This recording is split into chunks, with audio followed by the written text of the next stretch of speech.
88 anys que va néixer l'avi, el meu avi. Viatjo fins a Toga per imaginar-me quina era la seva realitat i per conèixer una miqueta més la seva història. Toga és un poble de 100 habitants situat, com diu ell, a l'orilla del riu Mijares, a la província de Castelló de la Plana. L'avi va néixer el juliol del 1933, és a dir, 3 anys abans que comencés la Guerra Civil. El seu pare, el besavi José, i la seva mare, la besàvia Elvira, criaven a la seva germana gran, la tia Elvira, i a ell, el Pepe de la calle Baja. És així com se'l coneix a Toga perquè és a la calle Baja on va néixer i créixer, però no on va viure. L'avi sap llegir i escriure, poc, diu ell, però en sap. Va anar durant molt poc temps a l'escola, tot i que era molt petit quan es va acabar la guerra, però la vida el va portar per altres camins. A més, sempre m'explica entre rialles que el poc temps que va tenir l'oportunitat d'anar a l'escola, doncs que tampoc el va aprofitar, perquè de cada 5 dies 3 se n'anava con los amigos a pescar al río. Passejar al seu costat pels carrerons de Toga és com estar al costat del protagonista d'una pel·lícula que sembla inversemblant, però que és del tot real. Tot i que era molt petit, té uns records molt nítids de la guerra. Suposo que deuen ser moments molt difícils d'oblidar.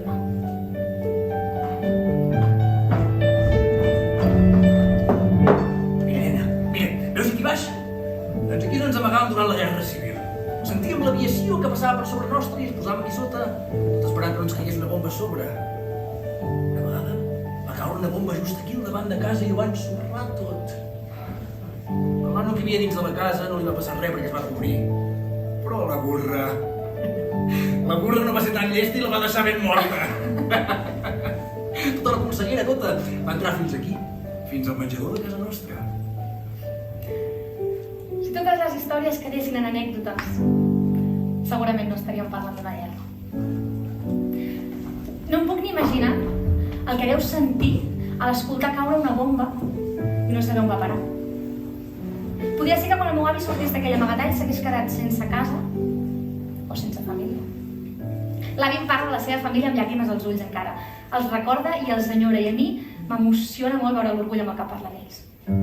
El seu pare, el besavi José, es dedicava al cultiu de taronges i tarongers. I què, esperàvem d'un bon valencià. A dia d'avui encara esperem les taronges de la seva terra, perquè realment no hi ha cap com aquelles. També es dedicava a la política local. Era el segon alcalde del poble de Toga. Diu l'avi que el seu pare era més aviat d'esquerres, però que durant la guerra era el mateix problema, ser d'un bàndol que de l'altre. La seva mare, la besàvia Elvira, se li trenca la veu quan parla d'ella i se li trenca una petita part d'ell. El meu avi i la seva família van viure amagats en una cova durant la Guerra Civil. Tal com ho sentim, en una cova. Un dia la seva mare va baixar de la cova on s'amagava amb els seus fills per anar a buscar menjar. Volien anar a casa seva a buscar patates que tenien allà a les terres i pollastres. Quan va arribar a casa seva, es va trobar 4 soldats allà. ¡Esto es mi casa! ¡Ya se puede largar! Tiene que ir es usted.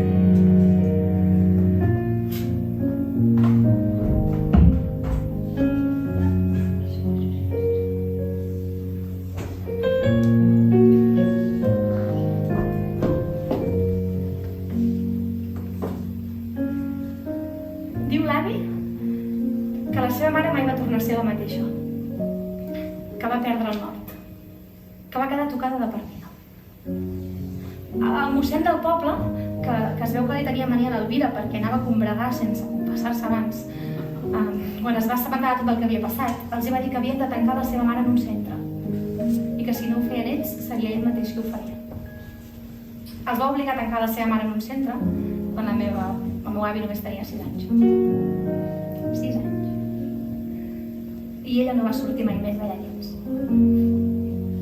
El cap em fa donar voltes i més voltes a aquest tema. O sigui, la meva besàvia va sortir de la cova on s'amagava, es va plantar a casa seva, es va trobar 4 soldats que la van apuntar amb una pistola i la van fer fora de casa seva. És evident que aquest fet és prou fort com per perdre el nord, com per quedar tocada de per vida, com per no tornar a ser mai més la mateixa. Però no puc parar de pensar si la meva besàvia va ser capaç d'explicar tota la veritat del que va passar aquella tarda. Quan va baixar de la cova on s'amagava amb els seus fills per anar a buscar menjar, ell es va trobar 4 soldats a dins de casa seva. Em sembla com impossible que l'avi visqués totes aquestes barbaritats. Em sembla una història superllunyana, però no ho és. Tot i que Toga sempre ha estat casa seva, l'avi només va viure 16 anys al seu poble. Era l'any 1949, quan el Pepe de la calle Baja agafava un tren direcció a Catalunya per anar a treballar uns mesos a la Verema, fer diners i enviar-los a casa seva. Amb només 16 anys agafa el tren del nord-est, 6 o 7 o 8 homes més, no se'n recorda. Estava rebentat de gent, si cau una agulla s'empunxa en cent. Tocava fer-se molt el valent, no hi havia ni tan sols lavabo on anar, de fet estaven plens a vessar. I sempre expliquen tot rient l'anècdota d'una noieta impacient que va haver de pixar-se al seient. Quan m'explica tots aquests moments, ara sigui conscient. Miro enrere i no fa pas tant temps, quina sort que he tingut d'haver nascut 60 anys després. Quan va acabar la Verema se'n van tornar cap a casa seva i l'any següent se'n tornem-hi cap a Catalunya. Però aquest cop va marxar per no tornar. Va ser un viatge llarg de Castelló a Martorell, 7 o 8 horetes de res. I esperant pensava, no sabia on anava. Mentre una feineta trobés, assegut a les escales fora el vagó, respirava fum de carbó. I quan em queixo de la sort, recordo el meu avi i el seu gran confort. Jo tinc problemes del primer món. Quan m'explica tots aquests moments, ara sigui conscient. Miro enrere i no fa pas tant temps, quina sort que he tingut d'haver nascut 60 anys després. Quan va acabar la feina de la Verema, el seu amo, el Pepet, li va dir que allà, en aquell poble, hi havia una masia que buscaven un mosso i que potser ell podria quedar-s'hi. No s'ho va pensar gaire, diu. Es quedava a Ullastrell. I de reüll veu l'horitzó i és tan incert, sense deixar la por. I ara m'observo des de lluny, no n'he vingut, fruit de l'esforç de tants última parada d'aquell tren tan feixuc. Un any després seguia perdut i ara explica tot content, històries diverses tothom està atent. Només sentir-lo et quedes ben mut.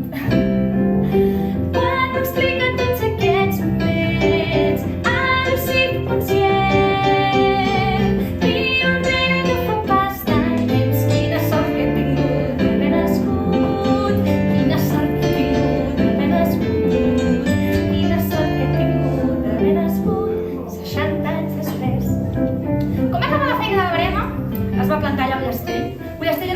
Com el seu, tenia carrerons estrets, hi havia terres, però no hi havia tarongers, no, hi havia vinyes, moltes vinyes. Respirava i sentia l'olor de casa seva i pensava en els seus pares i en com els podia ajudar quedant-se allà fent de mosso. Ho havia de fer. Cala viuda. ¡Qué nombre! ¡Soy Pepe!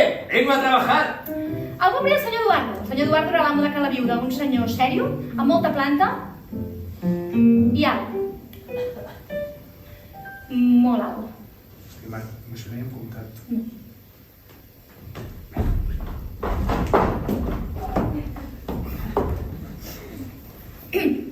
Passi, passi!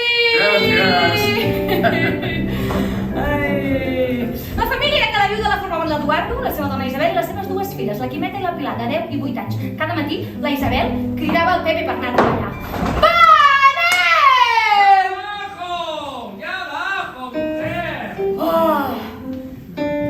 El meu avi, als seus 88 anys, segueix igual de presumit que aleshores. No et quedes pescar algú d'una vegada, no! L'avi parla de la família de Cala viuda com si fos la seva, i és que ho és, perquè no va trigar gaire a reconèixer que ell i la Quimeta s'anaven al darrere. Avi, però si només tenia 10 anys. No, no, nena, de tan petita no, quan era més gran. Respiro.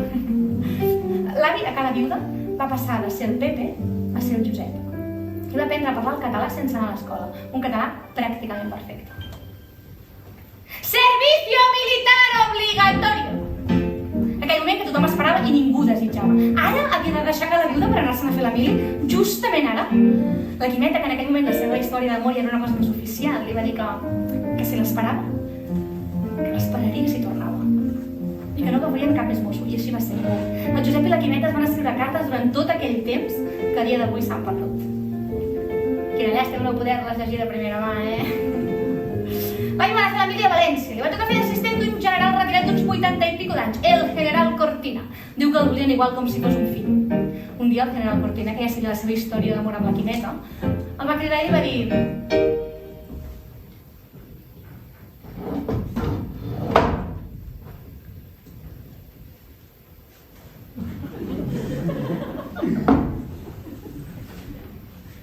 Josep, ven.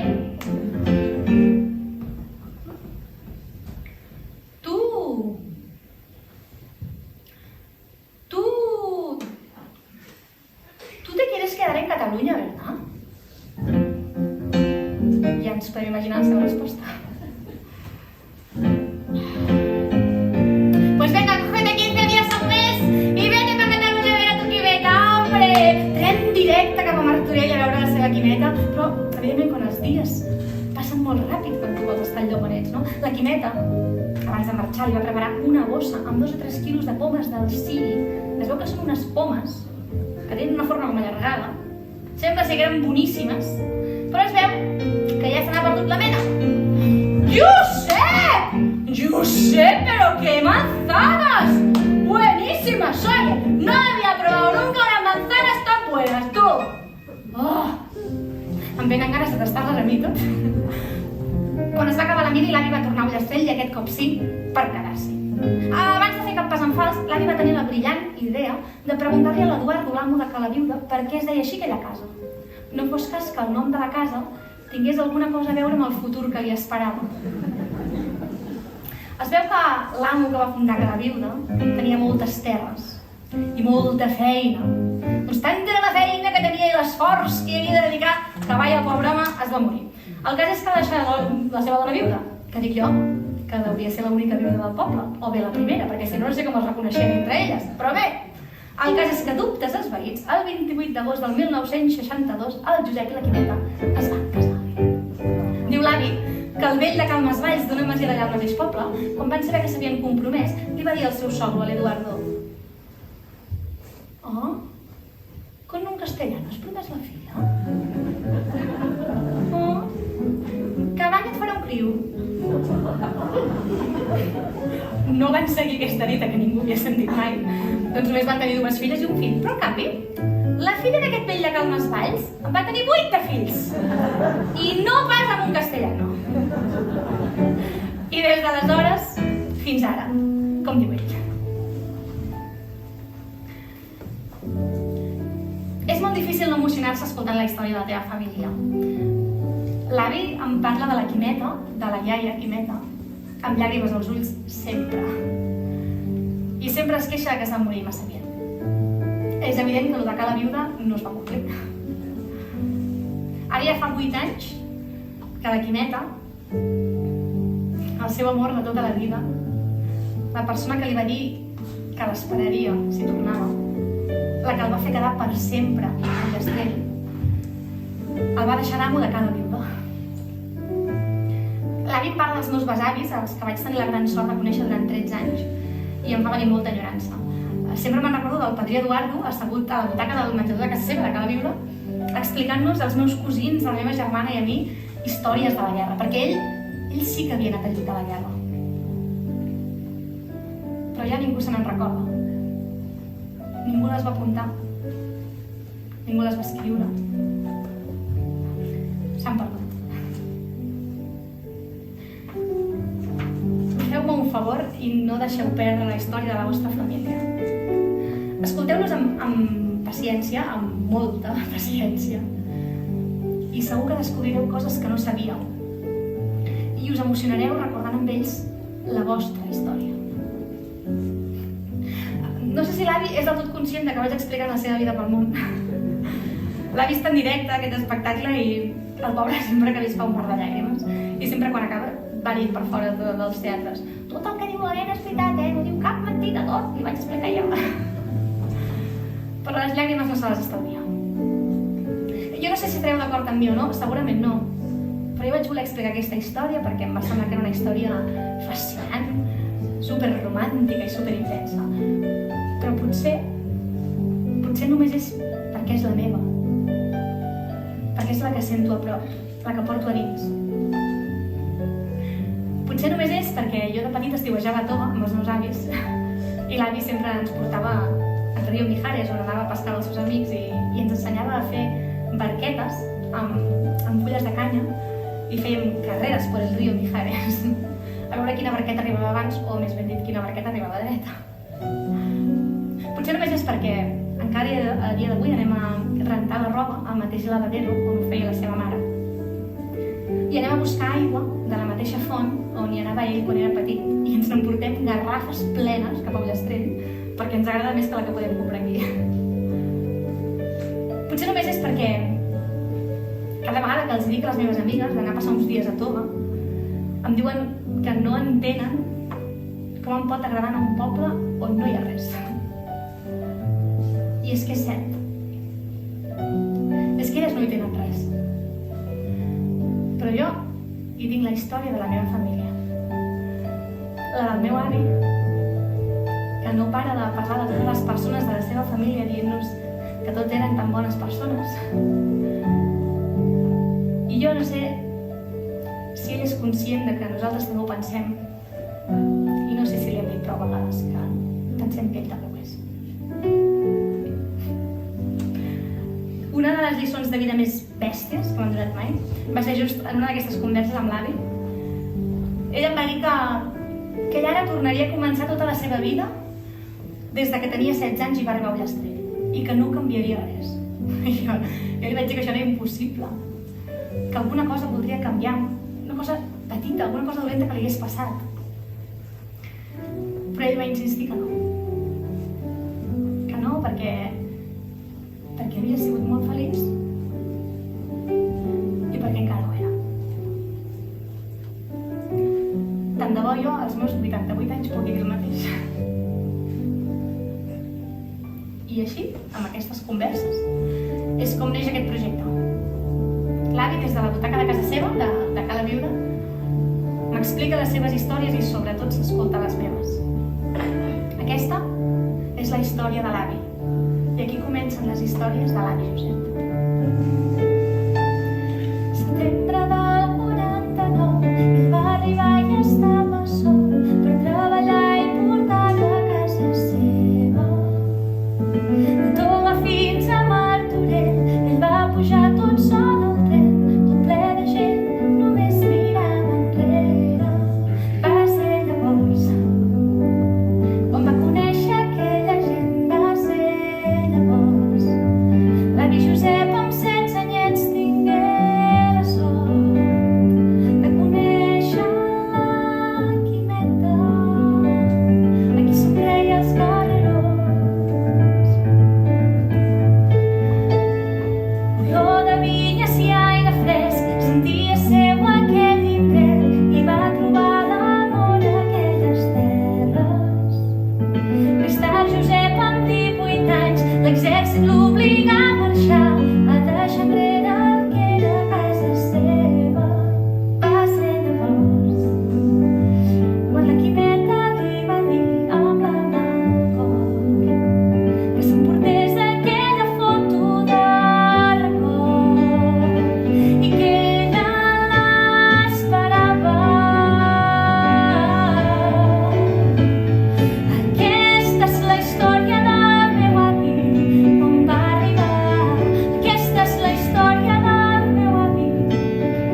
cicatrius del calor.